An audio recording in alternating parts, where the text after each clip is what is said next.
The next topic we're going to discuss on Boxing Rules is the undercard to Manny Pacquiao versus Errol Spence Jr. The undercard has been released, and so we're going to discuss it right now. The undercard is as follows.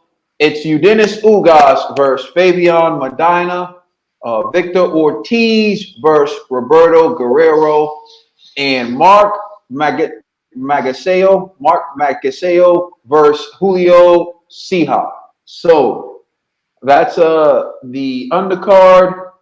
I'm gonna turn it over to you, Trill Dollar Bill. What's your reaction to the undercard? Do you think it's a good fight? I mean, you think those are some good fights?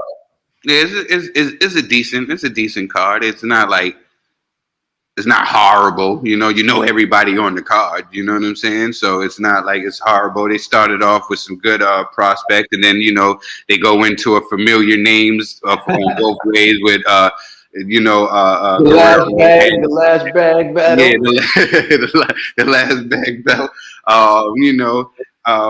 The last bag for Guerrero, and Ortiz probably trying to rejuvenate one last time his career, and then you got my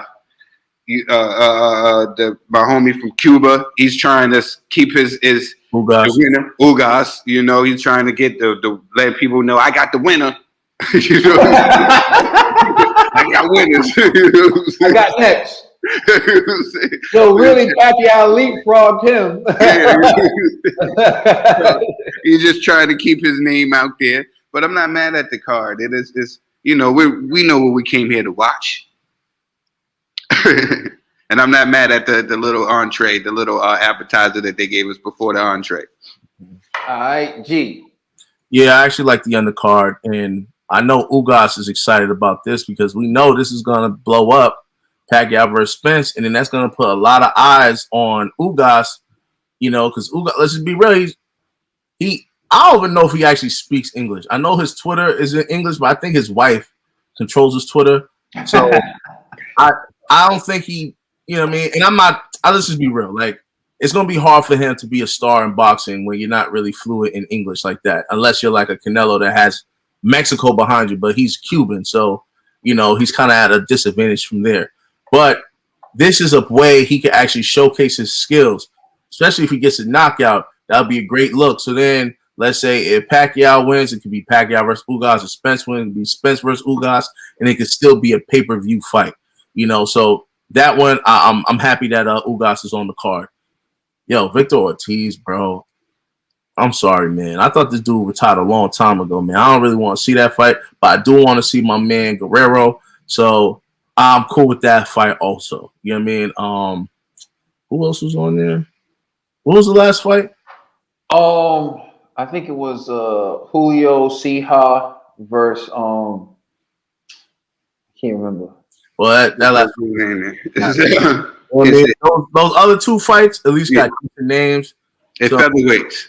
Yeah, so I don't really know about them, but no disrespect. You know what I'm saying? But at least Guerrero and Ugas fight, those are good fights for an undercard against for the Pacquiao Spence. All right, TBE General. I'm just saying we need some big boys on that fight. But I ain't even mad at it. I'm not mad at who they got on here. I'm looking for. I'm the Spence Pacquiao already has me. Hold on. What do you mean you need some big boy? They got the little guys headlining. You dig what I'm saying? They're starting off with a prospect. You know what I'm saying? They're trying to try to say it's the next Pacquiao probably. You know what I'm saying? True. Mark. Mark is undefeated. You know what I'm saying? They consider him. The next thing coming out of the Philippines. So show him some love. All right, cool. Shout out to Trey. Yo. You always make 22-0. You keep these little guys on notice. Yo, you feel me? I ain't mad. Like the undercard. I can't be mad at this fight. This fight happened out of nowhere. For them to even pull up fighters to fight on this day, to try to even hold a candle to this name, Pacquiao versus Spence, is like I applaud these fighters because this fight is gonna be big itself. Like they don't need no undercards. All I need is the time and the date, and I'm gonna pay $200 for the pay-per-view to watch these fights. Stop. Stop. You hating now. You hating now. I will pay money for this. I paid for Logan Paul You already Mayweather. said, no, wait. You already said I would pay money. I would pay. Meaning I will pay. You didn't say will. You didn't say will. Look, man, come over to my house and pay for that pay-per-view. Yeah, say no more. I paid for the Logan Paul versus Mayweather. I paid for Canelo versus Callum Smith. I paid for Canelo versus Callum Smith. Wow, you really just gonna lie on air? I'm telling the truth. I paid for these fights. I have the receipt. They're all sitting on the internet. Oh, all right. I'm being honest. You ain't bootlegging. I pay for these fights because like I'll be chilling and I'll be looking online. What is it? I'm not gonna put myself in the grave. But let's go. I'm excited for this fight. I can care. They can have McDonald's versus Wendy's fighting on the undercard. I'm still gonna watch this. I'm still gonna pay for this fight because this is a big fight. I hope everybody tunes in on this for this fight. This is gonna be amazing. I'm satisfied. I'm completely satisfied. I can't be mad at it. These are two gentlemen who's trying to make boxing great. Shout out to Pacquiao, shout out to Spence. Real legends. All right, so I like the undercard. I think it was a smart move to put Eugenio Ugas as the co-main so people can actually see him fight. And you know that this is a big event, so you know it's going to do good numbers and people are going to see Eugenio Ugas, and hopefully that translates into him gaining more of a following just in case he does get the winner. I say just in case he does get the winner because there's another fight out there, Terrence Crawford and Sean Porter. And depending on who wins that fight, there may be another route to go. I mean, that fight to me would be a bigger fight than Eugenio Ugas, obviously. So you probably would want to make that fight before the Ugas fight, if it's possible. And if Sean Porter was to win, and we have a topic discussing that coming up, teaser. But if Sean Porter was to win, PBC could make that fight as well, or even make Ugas Porter the rematch. That would be some dope. So there are options out there, but you definitely want Ugas to gain popularity. Putting him as the co-main, I think, is a great move. Now you talk about Victor Ortiz versus Roberto Guerrero. These are guys trying to revive their career.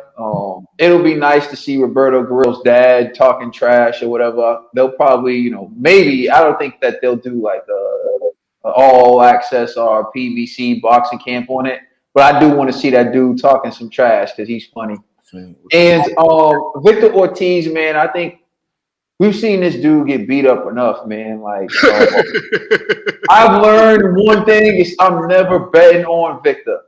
And you don't bet against Victor either. Victor's a weird guy, man. I'm telling you. Because I still remember the fight of the year. I was there in Connecticut at the Mohegan Sun when Berto dropped him. And it looked like Berto was about to take him out. And then he ended up dropping Berto later on in that same round. And then it just became mayhem, the whole fight. And I'm like, where this dude come from? So you just never know. This guy could do that. He could quit and say, I don't deserve to get hit like that. He can headbutt you intentionally and then keep over apologizing and get knocked out. He come kiss you. Right. Yeah. How many times you gonna try to kiss this man? Cortez was fed up with him. Cortez was like, he got what he deserved. But yeah, so you never know what you're gonna get with Victor. Victor has had some weird things happen to him in the ring and weird allegations outside of the ring as well. In any event, man, we'll see what Victor Ortiz we get. And then the featherweight fight, we have some featherweight is one of those things where it's hit or miss for me. I understand where Ned's coming from. He likes the big guys. I would like to see a heavyweight fight on the card, particularly because heavyweight boxing brings a different vibe, just like the featherweights bring a certain vibe. Like with the featherweights, you're going to see a lot of speed, you're going to see a lot of punches, you're going to see like a lot of movement. With heavyweights, there's just always that anything can happen at any moment type of feel when you have good heavyweights bouts, because there's some heavyweight bouts where it turns into a hug fest and then it's like, oh my God, like just DQ them both. If they hug each other again, DQ them both. Like, so, but I do feel like having a heavyweight fight, seeing a variety of styles is good for a card. And I didn't see a heavyweight fight on that card. So, but you know, in all fairness, these guys, they are putting on the heavyweight extravaganza coming up soon. So they probably have all their heavyweights occupied. Yo, hold on. There's supposed to be a heavyweight, right? Wasn't Gerald Washington supposed to fight somebody? He was just supposed to fight. He pulled out. He pulled out the fight with Oh, is that the coffee? Yes. Yes. Oh, yes. Damn. Hey, and my man Rice. What's the first name? That dude who upset Coffee, Rice, is the same one who fought Fa and went the distance, right?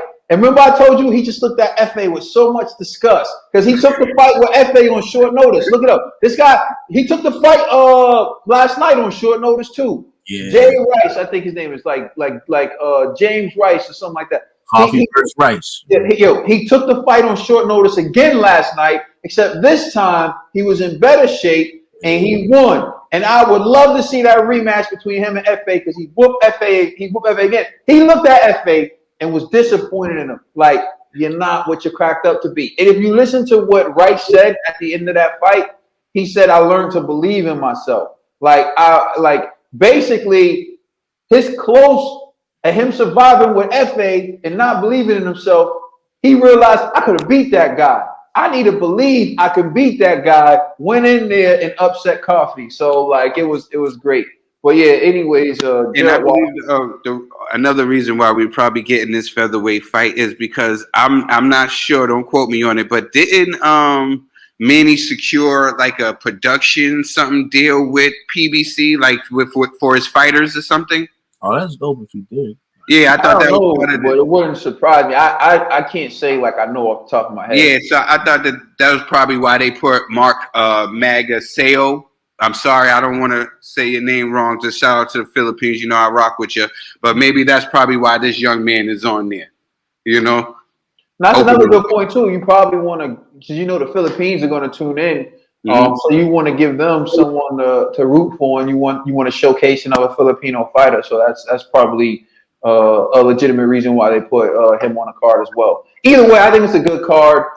Solid card, just because there's intrigue there. Like, although I could care less about the outcome of Roberto Guerrero versus Victor Ortiz, I'm intrigued to see what they look like and what's going to happen. So it's good just for that. I'm saying Ghost is going to win, bro. Ghost is if I had to put money on him, put money on the Ghost. I'm not betting on Victor.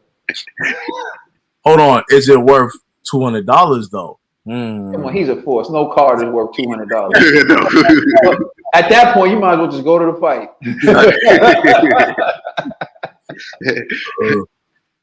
Anything like that? All right, y'all, please let us know how you feel in the comment section. Please like and subscribe and check us out on Instagram and Twitter, and also check out our podcast on all major streaming services. We are the Boxing Bros.